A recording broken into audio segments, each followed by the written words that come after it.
you. Okay.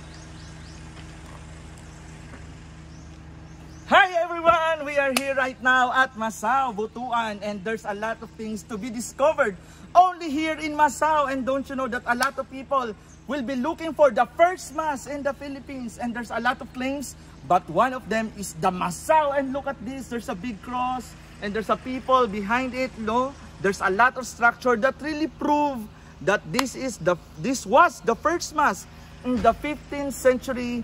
And for us to give more, one of the maintenance here, Kuya Noel, pwede po bang explain natin yon?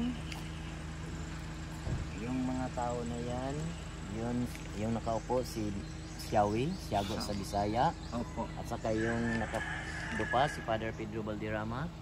At saka si Kulambo, yung isang nakaganon, kapatid ni Siawi. Opo. Yung nakatindig si Janice de Mapra at saka si Francisco Albo, yung isang nakaganon. At saka si Magellan at saka si chronicle niya ang writer niya si Pigafetta. Kuya, paano mo sabi na ito talaga yung first mass, no? Itong masa. Okay. Sabi sa sulat ni Pigafetta, dumaong sila kasi nakakita sila ng radiant light. Opo. Yun tinawag ngayon ng Barangay Masao. Masao, it means maliwanag. Maliwanag. Yes po. So nakita sila ng tauhan ng King ng Butuan. Opo. Then nag-report nga may mga estranghirong dumating, pinuntahan ni King Siawi. Then alam naman natin si Magellan isang kankiror, nagbigay siya ng red hat parang malaman niya kung may komosyon ba o mangyari. So malugod naman tinanggap ng King ng Butuan kasi ang King ng Butuan sanay na makipagharapan ng mga dayuhan. Yes. Kasi noong hindi pa nakapunta si Magellan, ang Butuan is center na sa trade. Kasi may Butuan na, wala pa ang Pilipinas kasi ang Butuan may kingdom na. Opo. So then nagsabi si Magellan, sinong Panginoon, ganun lang. So magkandak tayo ng mass. Sa sulat ni Pigafetta is overlooking. So what may near in Sapa, ang overlooking patungo ng Masao. Opo. Ito ramang buod. Kaya dito na lang tinanim ang cross. Ang cross na original, hindi na na-preserve ng King ng Butuan kaya na nabubulok na wala. Wala na talaga. So ito, replika na lang. Opo.